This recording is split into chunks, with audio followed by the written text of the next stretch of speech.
Elon Musk is reportedly potentially bouncing from the Department of Government Efficiency, aka DOGE. Neil, where's the billions of dollars in federal grant money going? In whose pockets is that paper going to stack? Hold on, do not click the back button as yet. Just allow me a couple of sentences for context. According to reporting from Politico, President Trump has told his inner circle, including cabinet members, that Elon Musk will soon step back from his current role as the driving force behind DOGE. This shift comes as the administration's grant priorities undergo a dramatic transformation. Federal grant funding is now being aggressively redirected towards fossil fuel development, domestic mineral production, and manufacturing. Remember what I told you?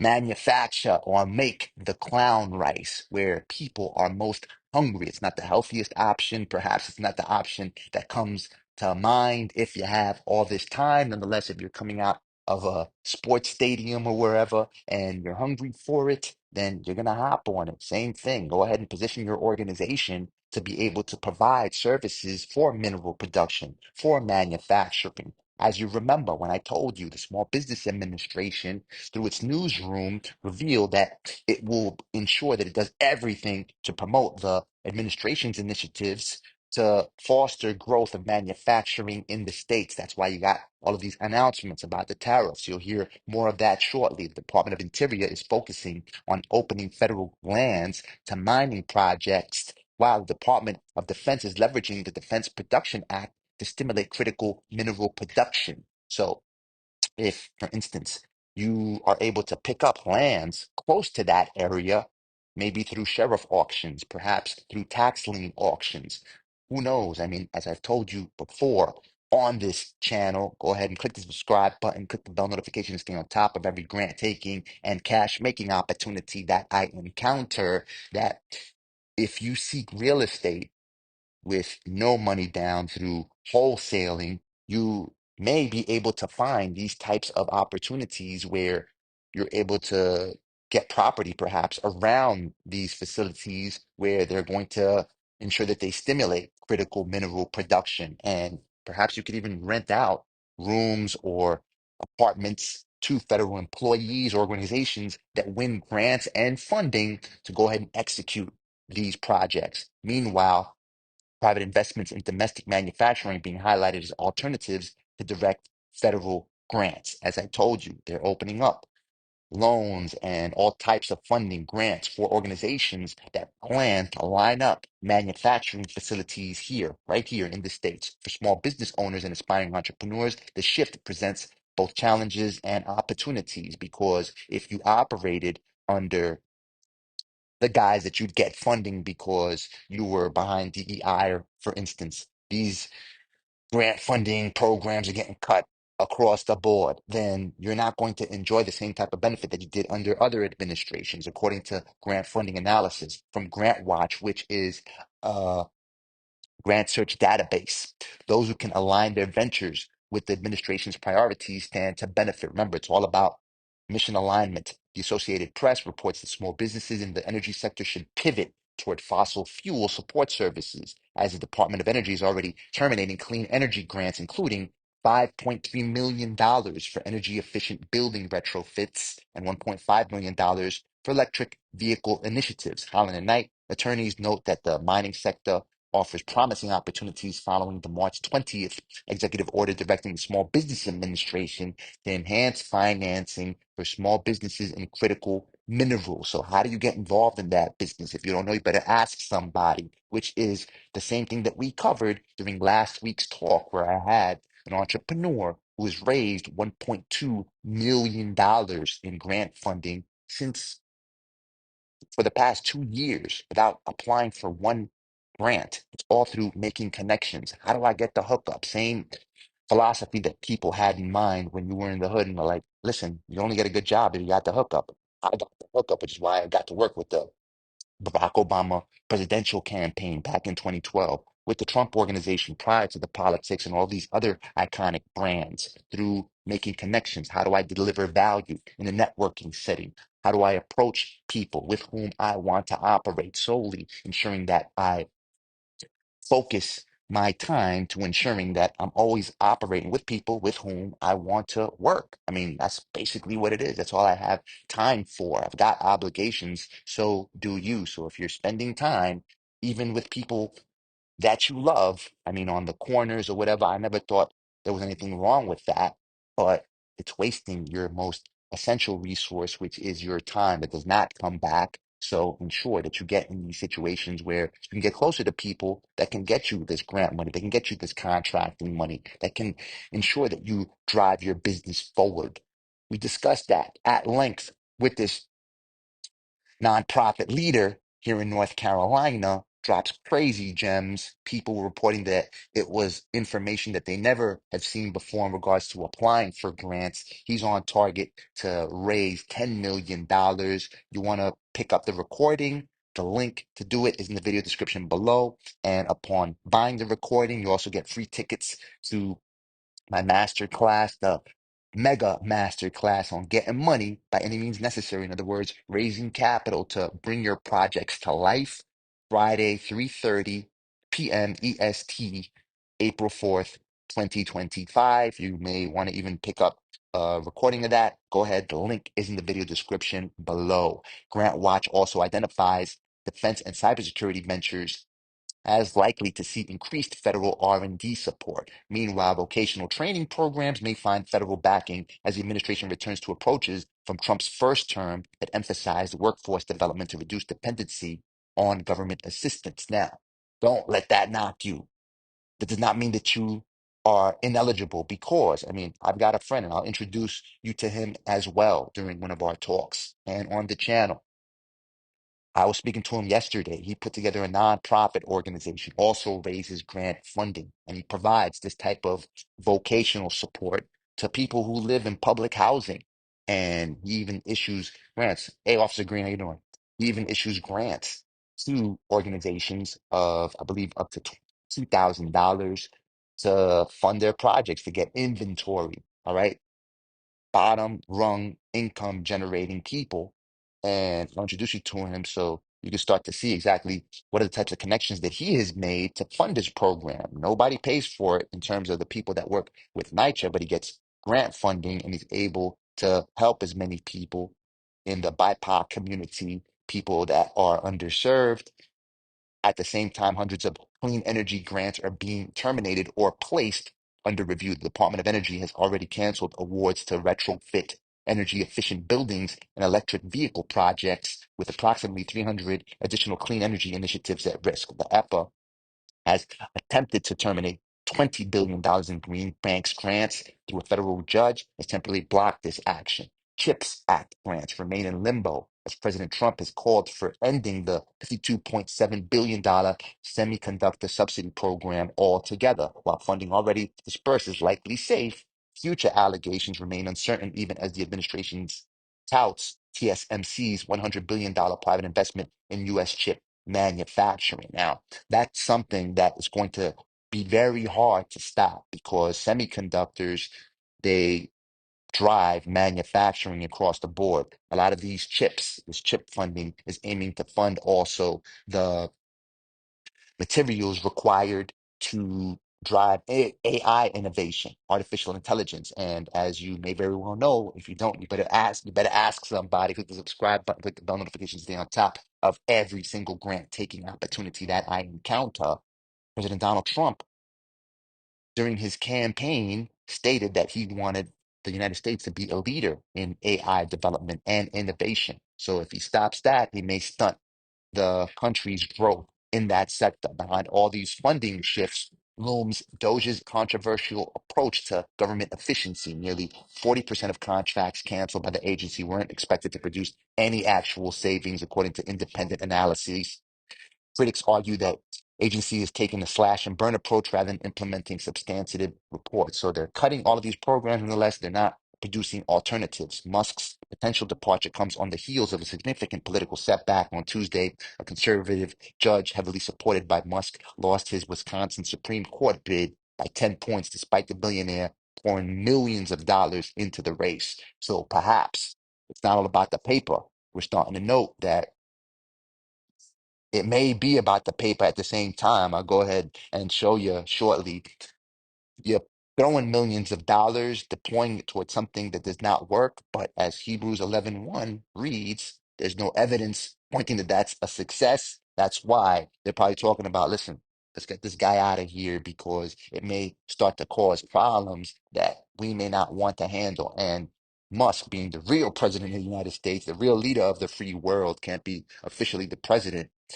He's also suffering as a result financially, which when you hurt the pockets, something has to move. According to sources speaking to Politico, this defeat highlighted concerns within the Trump administration that Musk has become a political liability. Recent polls show that 51% of voters hold negative views of Musk compared to just 39% with positive opinions, making him less popular than Trump himself.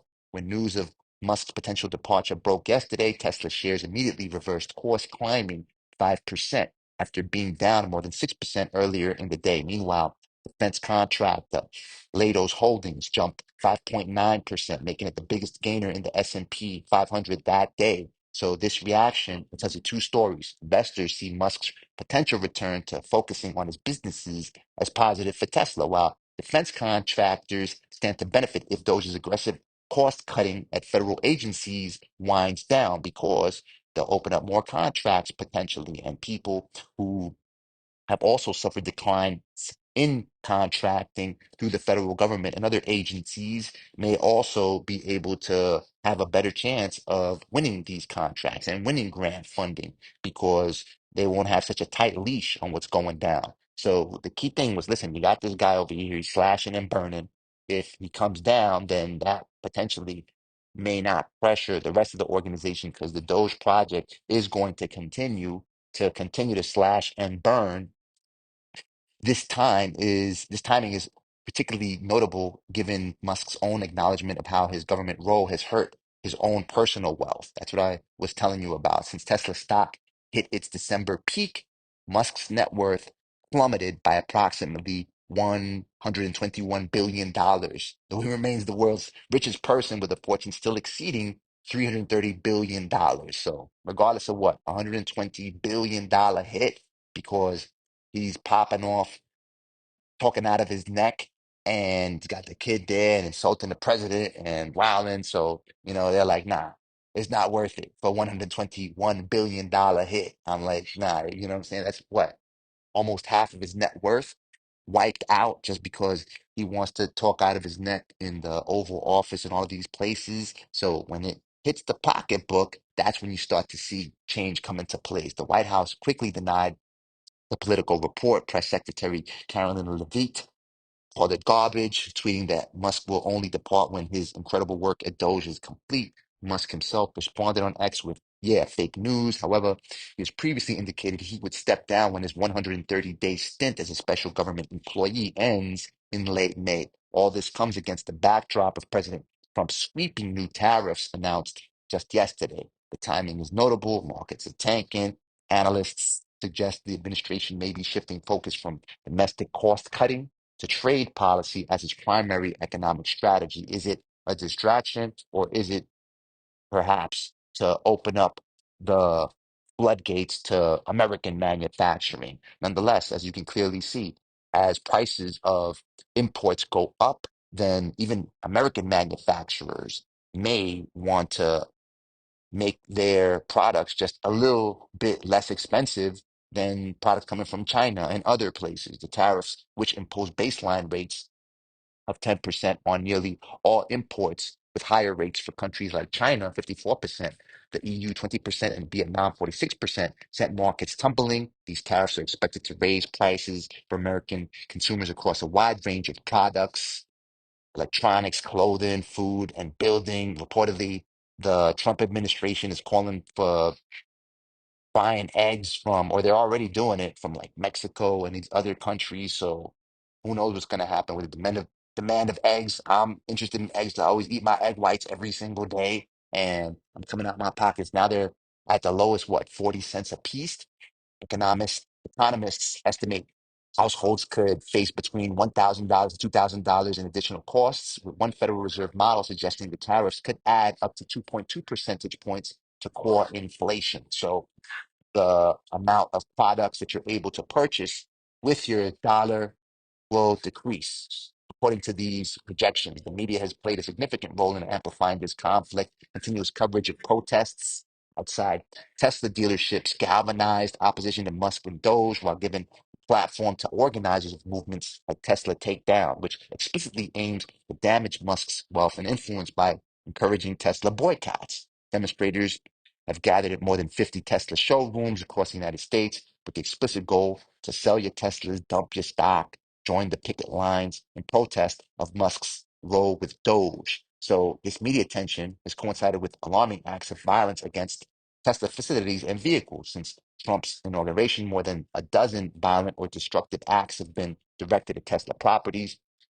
In Massachusetts, Tesla superchargers, they were set ablaze. In Maryland, vandals spray painted "No Musk" onto a Tesla building alongside a swastika-like symbol. In one particularly troubling case, a 40-year-old woman allegedly threw a Molotov cocktail at a Cybertruck, parked at a dealership in Loveland, Colorado, and then returned to the dealership 4 times in recent weeks to cause further damage. So people are catching wreck. They're not trying to have it. And I'm pretty sure that being that once touted as a favorite among entrepreneurs and titans and whatever the case may be, and even a vehicle. Like you're seeing a huge increase you've witnessed in people hopping on Teslas all over the place. So will that stop as a result? I don't think that he's in the business of not getting paper. So he perhaps is like, listen, I'm at the top of the world. I don't need any more money for generations across generations. Little X is gonna have paper, and his great great grandchildren will have paper as long as they don't blow it.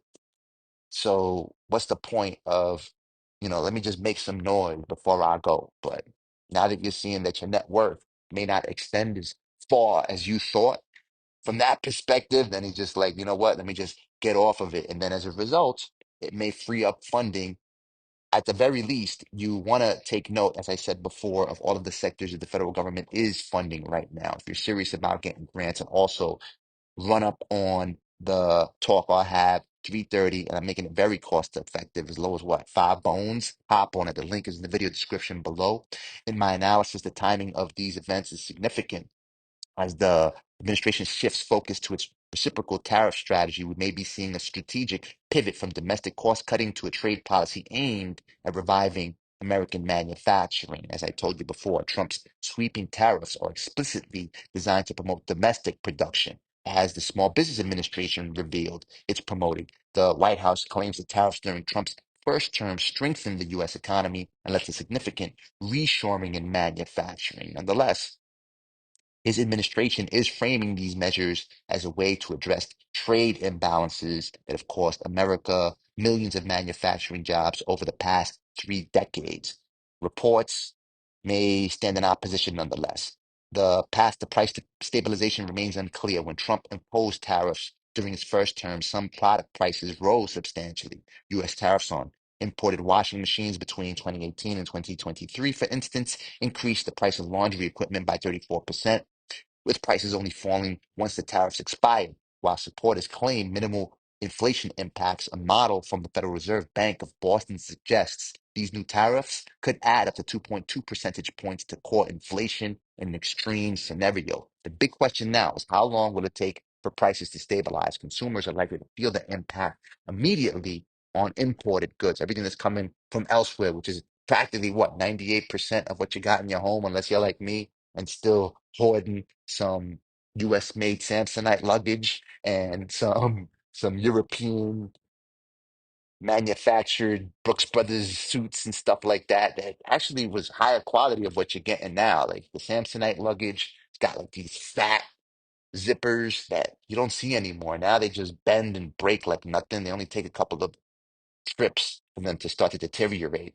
The larger economic adjustment will take time. As I tell you, building domestic manufacturing capacity isn't just about factories. It requires skilled workers. You got to retrain them, appropriate infrastructure, and even university research partnerships. Harvard Business School professor Willie Shih notes that relocating production involves setting up new factories, hiring and training workers, and establishing new supplier relationships. It's a complex process. It isn't quick or simple. Meanwhile, American producers may raise prices to just below the tariff increase prices of imported goods. I told you about that. The Federal Reserve has already lowered its 2025 growth forecast from 2.1% to 1.7% in response to these trade policies, signaling a potentially painful transition period. The manufacturing recovery that began earlier this year appears to have been snuffed out by Trump's tariffs, according to Reuters, with the ISM Manufacturing Index showing contraction in March after 2 months of growth. So you saw some progress, perhaps with the projections and the new campaign, the new administration in place. Nonetheless, you're starting to see some stunts in growth. Whether Musk stays or goes, his unprecedented role in the administration has already left a significant mark on government operations and grant funding priorities. According to the White House, DOGE has already slashed thousands of federal jobs and canceled billions in grants that don't align with the administration's fossil fuel focused agenda. I've reported about these in the past. Nonetheless, federal government still has to stay in business. So there are still opportunities out there. For now, the official line remains that Musk is staying until his work is complete. Watch the video you see on the screen right now so you can stay on top of every single grant taken and cash making opportunity that I encounter.